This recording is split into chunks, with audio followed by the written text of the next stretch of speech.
কিসের চাঁদাবাজি? ভিক্ষা করে খাবি, চাঁদাবাজি করবি মানে? অনেকে দেখছে আগস্টের পর থেকে চাঁদাবাজি বিভিন্ন কায়দা আরম্ভ করেছে। এই যে আজকে আসার সময় মারামারি চলছে দুই গ্রুপে। আল্লাহর ঘর মসজিদ গুলো ভেঙ্গে ভেঙ্গে মন্দির বানাচ্ছেন ভুয়া তথ্য তুলে। কতগুলো মসজিদ ভাঙলেন এই কয়দিনে? আজকেও সকাল একটা ভেঙেছে। এই যে মিথ্যা কিছু তথ্য ছড়াচ্ছে এখন পৃথিবীতে, সবচাইতে বড় তালিকায় আছে মিথ্যা তথ্য ছড়ানোই ভারতে। এতদিন ওরা মিথ্যা তথ্য ছড়িয়েছে যে বাংলাদেশে সংখ্যালঘু নির্যাতন হয়, এটা দেখা মিথ্যা কথা। আজকে আপনি গোবিন্দ পৌরাণিকের ভাষণ শোনেননি? বাংলাদেশে সংখ্যালঘু নির্যাতন যদি দু একটা হয়ে থাকে, যারা এতদিন চালিয়েছে 15.5 বছর, ওদের দ্বারা হয়েছে। এদেশে যারা সত্যি ইসলামপন্থী মানুষ, বিশেষ করে আলেম ওলামা, জামাত ইসলামের নাম এই লোকটা বলেছে, জামাত ইসলামের দ্বারা এদেশে সংখ্যালঘু নির্যাতনের কোনো প্রমাণ নেই, আর হওয়ার সম্ভাবনাও নেই। একটা হিন্দু মানুষ, আজকে এক মহিলা বাংলাদেশের মাগুরা জেলা, ঝিনাইদহ মাগুরা নাম শোনেননি? এখান থেকে কলকাতায় গেছে। তারে ওই যে ময়ূখ রঞ্জনের মতো কিছু মলম বিক্রেতা, হকার সাংবাদিক, এরকম কিছু লোক যে আপনাদের ওখানে নাকি পোশা করতে দেয় না, আপনাদের ধরে নাকি রেপ করে, বেটা উল্টাপাল্টা কথা বলিস মানে? 5 তারিখের পর থেকে আমরা একটু আরামে আছি। সুতরাং মিথ্যা তথ্য ছড়িয়ে বিশ্বের মানুষের কাছে আরো হাসির পাত্র হয়ে যাচ্ছেন। কয়েকটা উগ্র আছে, এই উগ্রদের কারণে এরা একটু সাহস পাচ্ছে। আমার মনে হয় বাংলাদেশের পুলিশের কাছে এদের একটু ছেড়ে দেওয়া দরকার। মাথা থেকে পা পর্যন্ত যখন পিটাবে তখন টের পাবে। বস আমরা কলকাতা নিয়ে নেব, এটা নিতে পারলে নাকি ওদের ব্যবসা ভালো হয়, খুব ঘুরে আসা লাগে তো, কাছাকাছি হয়। আরে দাদা, আপনি কি যৌতুক নেবে?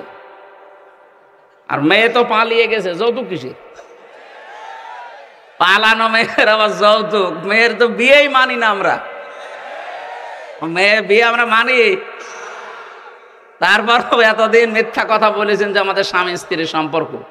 না, এ বিয়ে হবে না, কারণ যার সাথে গেছে তার তো মুসলমানই দেওয়া হয়নি।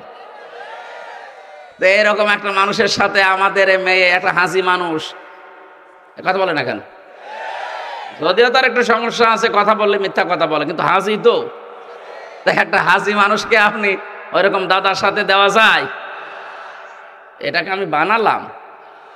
কোরআনে কারিমের সূরা বাকারার 221 নম্বর আয়াতে আল্লাহ নিষেধ করে দিয়েছে, ওয়ালা তুনকিহুল মুশরিকিনা হাত্তা ইউমিনু, যতক্ষণ মুশরিক পুরুষ মুসলমান না হবে, ঈমান না আনবে, কোন মুমিনা নারীর জন্য তার সাথে বিবাহ বন্ধনে আবদ্ধ হওয়া জায়েজ নেই। তো এজন্য দাদা যে বয়স এখন যদি মুসলমান হয়ে বিয়ে করা লাগে, ও তো মুসলমানই দিয়ে হবে। এখন এ বয়সে মুসলমানই দিতে গেলে তো সমস্যা। এই জন্য আপনার সাথে আমাদের আত্মীয়তা হবে না ভাই। যৌতুকের তো প্রশ্ন আসে না।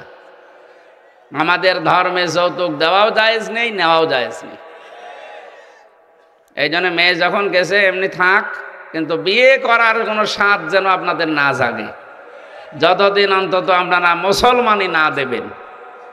আর আপনারা মুসলমানই দেবেন না আমরা জানি, কথা বলেন না কেন? আমির জামাত ডক্টর শফিকুর রহমান ঘোষণা দিয়েছে না, এদেশের 1 ইঞ্চি না 1/2 ইঞ্চি জায়গার দিকে কেউ যদি পা বাড়ায়, জীবন দিয়ে হলেও আমরা রক্ষা করব। এটা আর আগস্টের 5 তারিখের আগে নেই, আগস্টের 5 তারিখ পার হয়ে গেছে। এখন জরিপ টের পান, আগস্টের 5 তারিখের আগ পর্যন্ত বাংলাদেশে 100 জনের 15 জন মানুষ চাইতো যে দেশে কোরআনের বিধান কায়েম হোক। এই 3 মাস কয়েকদিন হয়ে গেল, মানুষের এখন মত পাল্টিয়েছে। এখন 100 জনের 58 জন মানুষ চাইছে যে কোরআনে কারিমে দেশে কায়েম হোক। এই ঠিক আছে,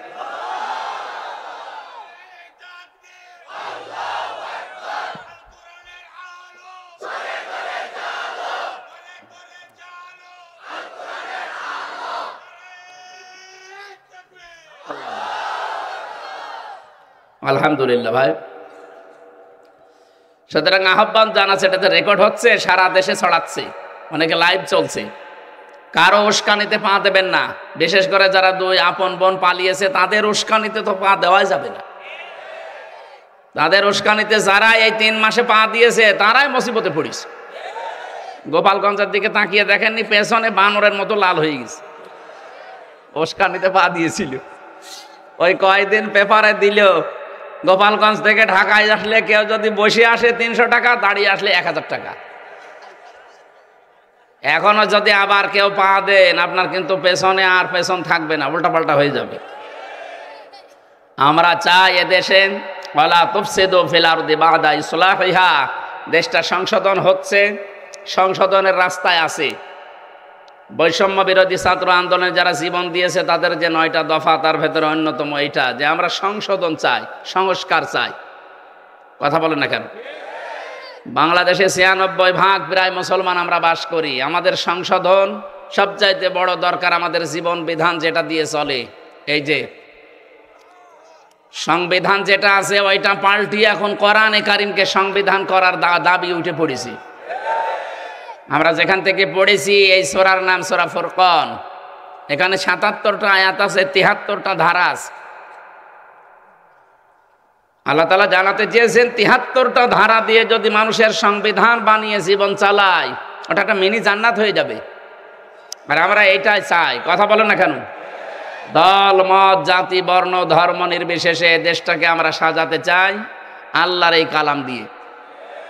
আমি আমিরে জামাতের আরেকটা কথা ঘোষণা দিচ্ছি। উনি জানিয়েছে যদি সত্যি এদেশে ইসলাম আসে, চাঁদাবাজি আর দুর্নীতি থাকবে না। এটা তো আমরা করবই না, কাউকে করতেও দেব না। এই কথার ঘোষণা এতদিন শুনেছেন কারো মুখে? শোনেননি।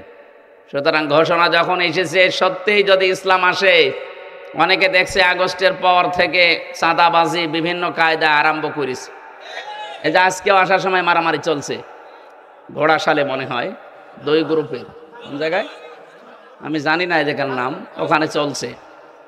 এইটা বন্ধ হয়ে যাবে। ইসলাম একটু আসুক জায়গা মতো। তা'মুরুনা বিল মারুফ ওয়া তানহাউনা আনিল মুনকার, এটা কার্যকর করে আমরা দেখাবো ইনশাআল্লাহ। কিসের চাঁদাবাজি? ভিক্ষা করে খাবি, চাঁদাবাজি করবে মানে? সুতরাং এরকম একটা শান্ত পরিবেশ, একটা শান্ত নির্মল একটা দেশ আমরা বানাতে চাই না। অমাং দাখলাহু কানা আমিনা, আল্লাহ বলেন আমার কাবার এরিয়ায় যারা প্রবেশ করে তারা নিরাপত্তা পেয়ে যায়। বাংলাদেশ কি কাবা শরীফ? কথা বুঝতেছেন? না না, বুঝেননি। কোরআনে কারিমে আল্লাহ জানিয়েছেন অমাং দাখলাহু কানা আমিনা, কাবার চত্বরে যারা আসে তাদের নিরাপত্তা দেয় কে? বাংলাদেশ যেহেতু কাবা শরীফ না, এইটাও তো নিরাপত্তা দেওয়া লাগবে, লাগবে না? আল্লাহ রাব্বুল আলামিন বলেন আমার পক্ষ থেকে যদি এই 56,000 বর্গ মাইলের বাংলাদেশ নিরাপত্তার চাদরে ঢেকে রাখতে চাও, দেশে যারা আছো 2টা কাজ করবা। 1 নম্বরে সূরা এটা আনআমের 82 নম্বর আয়াতে আছে, আল্লাযীনা আমানু ওয়া লাম ইয়ালবিসু ঈমানাহুম বিযুলমিন উলাইকা লাহুমুল ইলা আখিরি আয়াত।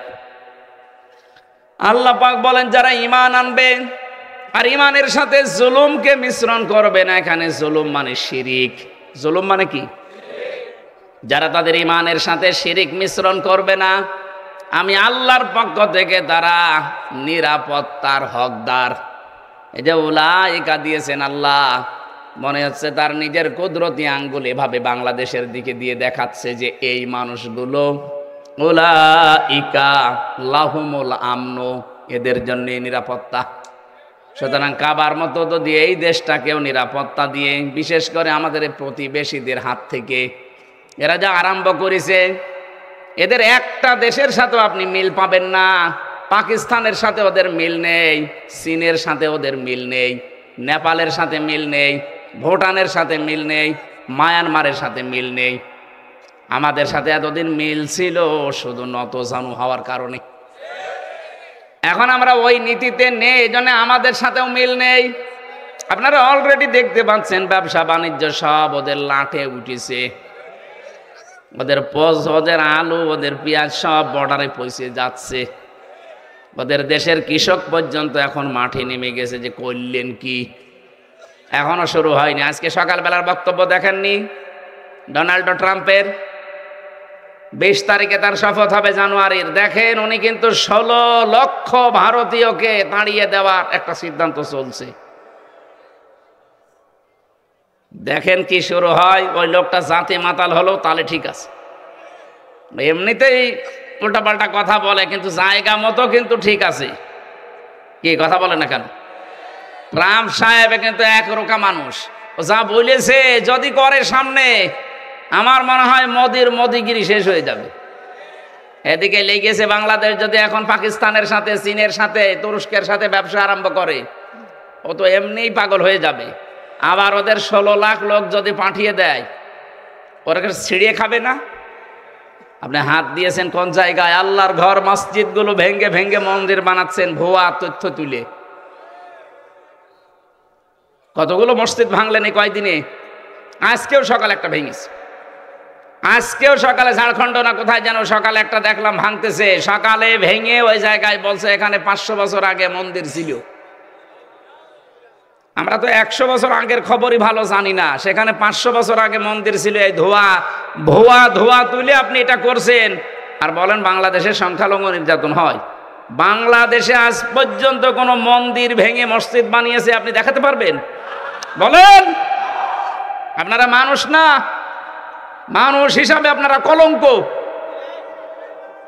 এই জমিনে থাকার কোনো অধিকার আপনাদের নেই যারা আল্লাহর ঘর মসজিদ ভেঙ্গে ভেঙ্গে মন্দির বানিয়ে দিচ্ছে। এরা প্রকাশ্য আল্লাহর শত্রু, মানবতার শত্রু। এদের কারণে আজ পুরা ভারত সারা বিশ্ব থেকে বিচ্ছিন্ন হয়ে পড়ছে। এজন্য যারা আছেন সতর্ক হবেন, এটা ওই দেশে সবচাইতে বেশি চলে। আমার বক্তব্যগুলো আমি দেখেছি, বহু প্রদেশ ঘুরেছি, ওদের বিভিন্ন ভাষায় রূপান্তর করে ওরা শোনে। আহ্বান জানাচ্ছি, ওই দেশে কোনো সংখ্যালঘু যারা কেউ নিরাপদ নেই। খ্রিস্টানদের মেয়েদেরকে ওরা উলঙ্গ করে হাঁটিয়েছে। বিশ্বের খ্রিস্টান 250 কোটি, আমরা তো 200 কোটি, ওরা 250 কোটি। কি করছেন আপনারা?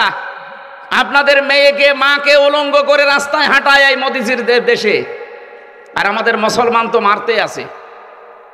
সুতরাং এখন বিশ্বের সব জাতি, বর্ণ, ধর্ম নির্বিশেষে এক হওয়ার সময় হয়েছে এই উগ্রবাদী হিন্দুত্ববাদীদের ভিতরে। এদের বিরুদ্ধে এখন আমার মনে হয় জিহাদ করা ফরজ হয়ে গেছে। একটা মানুষকে মার, আল্লাহর ঘরগুলো ভেঙে দেয় ধোয়া তুলে। আমরা যদি এখন বলি ঢাকার এই স্বামীবাগের ইস্কন মন্দির 1000 বছর আগে এখানে মসজিদ ছিল, কি করবেন বলেন? ভেঙে দিই তাহলে? ফেলা তো টের পাচ্ছেন না। সাম্প্রদায়িক সম্প্রীতির সবচাইতে বড় উদাহরণ, উজ্জ্বল দৃষ্টান্ত এই বাংলাদেশ। আজকেও ভারতে হিন্দুরা সংবাদ সম্মেলন করে জানিয়েছে মোদিজির এই আগ্রাসন বন্ধ হওয়া লাগবে।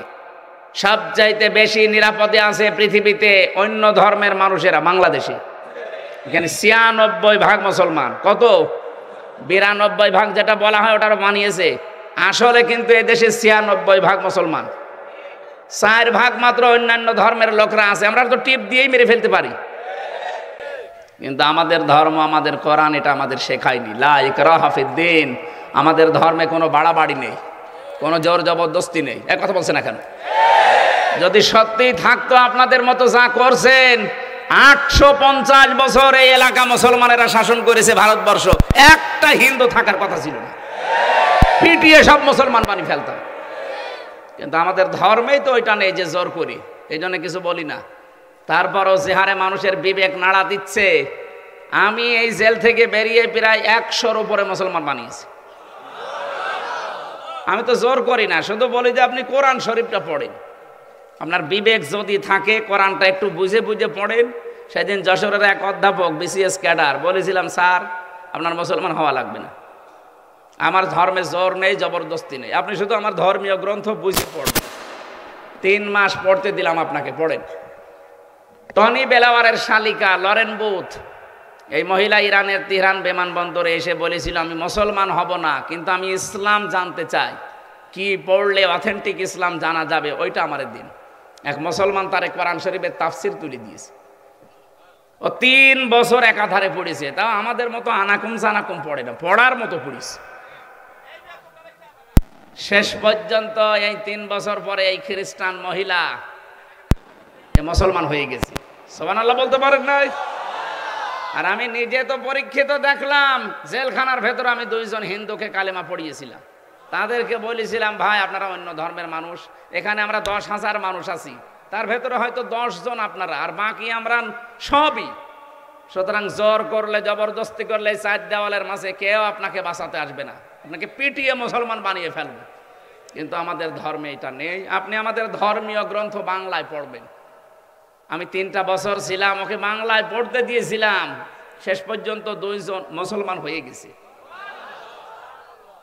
আর এই বিসিএস ক্যাডার এই স্যারকে বলেছিলাম 3টা মাস পরে আপনি আমাকে বলবেন। 3 মাস পরে দেখি ও নিজের থেকে মুসলমান হয়ে গেছে।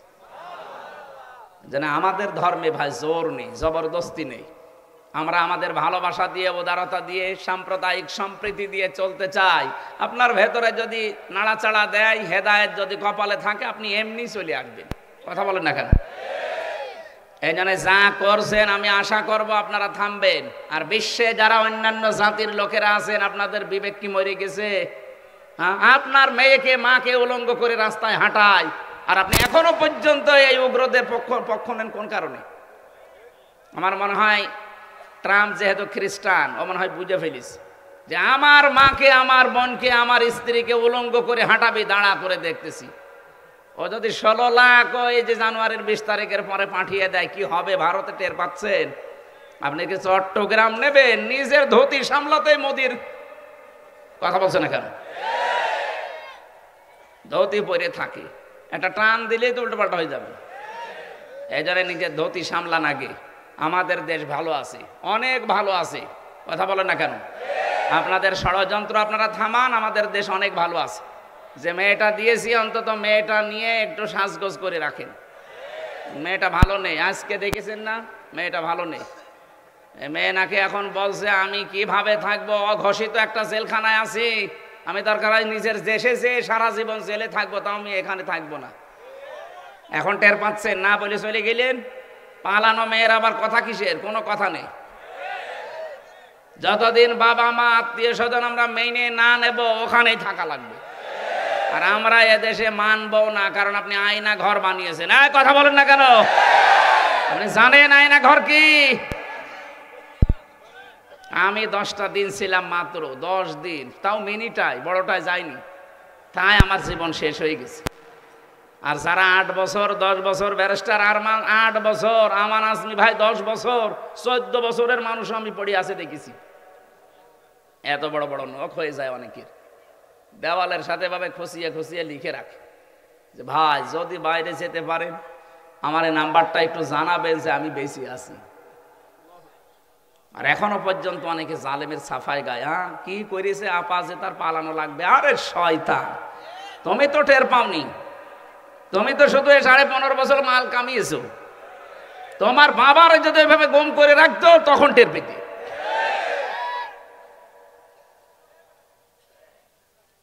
আর শুধু গুম করে রাখলে তো হয়, খুন করে দিলে তো হয়, জেলে দিলে তো হয়, মিথ্যা সাক্ষী দিয়ে আটকিয়ে রাখে না, ওর পরিবারটাও ধ্বংস করে দেয়। আমার এই মিথ্যা মামলা দিয়েছে, 3 বছর ফাঁসির কন্ডেম ছেলে রেখেছে। আমার বাবার কাছ থেকে 30 লাখের উপরে ওরা টাকা নিয়েছে। মনে আছে আমার বাবার কাছে টাকা পায়, বলছে টাকা দেন।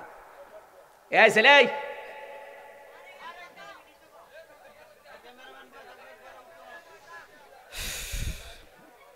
আমি আবার সতর্ক করছি ভাই, দেশটা শান্ত হয়ে যাচ্ছে, আর শান্ত হবে ইনশাআল্লাহ। আপনারা বিশৃঙ্খলা করবেন না, কারো উস্কানিতে পা দেওয়া যাবে না। এ দেশ আমাদের কাছে আমার মায়ের মতো, বাবার মতো খাঁটি। কথা বলেন ঠিক কিনা?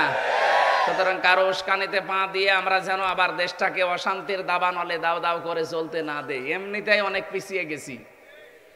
এই 53.5 বছর আমরা পিছিয়ে আছি শুধু এদের কারণে। ওরা কোনোদিন চায়নি যে আমরা একটু মাথা উঁচু করে দাঁড়াই। এখন যেহেতু দাঁড়ানো শিখে ফেলেছি, আমরা চাই এ দেশকে আমরা দাঁড় করাতে চাই আল্লাহর এই কালাম দিয়ে। এই জন্যে আমি সূরা ফুরকানের আয়াত পড়েছি, 70 নম্বর আয়াত। 77টা আয়াত আছে, 73টা ধারা দিয়ে বাংলাদেশ যেহেতু এখন সংস্কার চলছে, আমরা সবাই আওয়াজ তুলবো এখন সংস্কারের পক্ষে, যে আমরা সংস্কার চাই কিন্তু কোরআন দিয়ে। কথা বলেন না কেন? আজকে একটা দুর্ভাগ্যজনক হলো একটা ঘটনা ঘটে গেছে ঢাকাতে, দেখেছেন? ইসলামের নাম নিয়ে 2 দল, 4 জন মারা গেছে। আমার যতটুকু ধারণা এর ভেতরে ওদের ষড়যন্ত্র আছে। এইটা করে দেশটাকে একটা ঘোলাটে পরিবেশ বানিয়ে নিজেরাই অস্ত্র নিজে রাখবে, এটা মিডিয়া, বিশ্ব মিডিয়াকে দেখাবে যে এই দেখেন জঙ্গিপনার কাজ চলছে। এইটা করে শেষে এই সাতপন্থী জবাইরপন্থীর নাম দিয়ে এই আলেমদেরকে দেশে নিষিদ্ধ করবে। এরপরে ধরবে একামতে দিনের দায়িত্বে আছে যারা, তারা ওরা জাতে মাতাল তালে ঠিক। আমি বহু মানুষের সাথে ওদের মিশে দেখেছি। ওই শয়তানরা জাতে মাতাল হলেও তালে ঠিক আছে, এমনি মনে করবেন কিছু বোঝে না, কিন্তু সব বোঝে। একটা ছেলে শুধু ফুল ছিঁড়তো বাগান থেকে, বাগানের মালিকের ছেলে এসে বলছে, চাচা আপনার ছেলে শুধু ফুল ছেড়ে, ওরা কিছু বলেন না কেন? বলছে ফুল ছেড়ে বাবাজি ওর মাথা একটু খারাপ, তো একটু তার কাটা আছে, এই কারণে ফুল ছেড়ে, ও আস্তে আস্তে ঠিক হয়ে যাবে। ছেলে বলছে, চাচা আমার পাশেই তো আপনার বাগান, আমাদের বাগানের পাশে আপনার বাগান, আপনার বাগান থেকে তো ফুল ছেড়ে না। চাচা বলছে, ভাতিজা ওর মাথা খারাপ, তুমি অত খারাপ না। ওই শয়তান হলো জাতে মাতাল হলো তাহলে ঠিক আছে। এই জন্য আমরা যাই করি, আমরা পাগলামি করবো এমনিতে, কিন্তু ওদের তালে তাল দিয়ে উস্কানিতে আমরা যেন পা না দিই। কি কথা বলেন না কেন? সব এখন এই দেশের জন্য আমি দেখতে পাচ্ছি এক হয়ে যাচ্ছি, শুধু ওই 14 দল বাদ দিয়ে। ভাই আপনারা তওবা করে ফিরে আসেন, আমরা দেশটাকে সাজাই। হ্যাঁ, তাওবাটা কি এইটা বোঝানোর জন্য আমি কিন্তু আয়াত পড়েছি। অনেকে মনে করেন যে তাওবা মানে আস্তাগফিরুল্লাহ পড়লাম হয়ে গেল। না ভাই, আপনি অপরাধ যা করেছেন এই অপরাধের শাস্তি আগে আপনাকে পাওয়া লাগবে, বা যার কাছে অপরাধ করেছেন তার কাছে আগে স্বীকার করবেন, তার ক্ষতিপূরণ দেবেন। এক মহিলা এসে বলে, ইয়া রাসূলুল্লাহ, হে ভালো করে শুনবেন, হে রাসূল আমি জিনা করেছি, আপনি আমার বিচার করেন। নবীজি মুখ ঘুরিয়ে নিলেন। মহিলা বলে, হে রাসূল আমি জিনা করেছি। নবীজি আবার মুখ ঘুরিয়ে নিলেন। 3 বার তিনি মুখ ঘুরিয়ে বললেন, মহিলা এ কথা কাউকে বলবা না, যাও চলে যাও। মেয়েটা বলে, ইয়া রাসূলুল্লাহ আমি তো আপনার মুখে শুনেছি কোন মানুষ যদি পৃথিবীতে কোন অন্যায় করে, এই অন্যায়ের শাস্তি যদি না হয় কিয়ামতে আল্লাহ 3টা পাপের শাস্তি ডবল করে দেবে। কয়টা? 3টা পাপ যদি দুনিয়ায় কেউ করে তার শাস্তি হবে ডবল। এই আয়াতের আগে আছে, ইদাআফ লাহুল আযাবু ইয়াউমাল কিয়ামাহ। আল্লাহ পাক বলেন আমি শাস্তি তাদেরকে ডবল দেব কিয়ামতে। ওয়া খুলুদ ফিহি মুহানা, এবং তাদেরকে অপমানজনক অবস্থায় আমি জাহান্নামে প্রবেশ করাবো। বলেন নাউজুবিল্লাহ। আমি আবার প্রশ্ন করছি, পাপ কয়টা? আরো জোরে। শাস্তি কয়টা? আরো জোরে। এখন থেকে আমরা যেন জীবনে এই পাপে না জড়াই। এর আগের আয়াতে আছে, ওয়াল্লাযীনা লা ইয়াদউনা মা'আল্লাহি ইলাহান আখার, যারা আল্লাহকে ডাকে এবং অন্য কাউকে তার সাথে জুড়ে দেয়। আর এটা বাংলাদেশ আর ভারতে বেশি। এই যে তাহেরি সাহেব যে জিকির করে, ইয়ালি বাবা, শালি বাবা, কেল্লা বাবা, ফতে বাবা, বলেন তো আল্লাহর নাম কিছুক্ষণ করে এরপরে কেল্লা ফতে বলে কিনা? কি বললেন এখানে? লা ইয়াদউনা মা'আল্লাহি ইলাহান আখার, মা'আল্লাহ আল্লাহর সাথে, ইলাহান আখারা অন্য কাউকে যারা ডাকেন। যেহেতু রেকর্ড হচ্ছে এই জন্য বলছি, সারা দুনিয়ায় ছড়াবে, সাবধান। কারো এই ছলে বলে কৌশলে পা দিয়ে নিজেকে আপনি জাহান্নামী বানাবেন না। ওরা জাহান্নামে যায়, যাক, দরকার হয় আরো একটা ঠেলা দিয়ে দেব, কিন্তু আমরা নিজেরা ওদের মতো বানানো জিকির করে জাহান্নামে যাব না। আল্লাহর সাথে যারা অন্য কাউকে ডাকেন আপনার শাস্তি কিন্তু একটা না, কয়টা? আরো জোরে বলেন। একেবারে স্পষ্ট দলিল এবার বলেন তো, ওরা যা করছে ওদের শাস্তি কয়টা হওয়া দরকার? 2 নম্বরে, ওয়ালা ইয়াকতুলুনান নাফসাল্লাতী হারামাল্লাহু ইল্লা বিল হক, যারা অন্যায়ভাবে মানুষ হত্যা করে। আপনি বলেন এই যে 2732 জন মানুষ আপনি মেরে ফেললেন, অবৈধ সিয়ার টিকাতে পারলেন না, মাঝখান থেকে আল্লাহর ডবল শাস্তির উপযুক্ত হয়ে গেলেন। এখনো পর্যন্ত 2780 জন মানুষ হাসপাতালে কাতরায়, কত মানুষের হাত নেই, পা নেই, চোখ নেই, অন্ডকোষ উড়ে গেছে।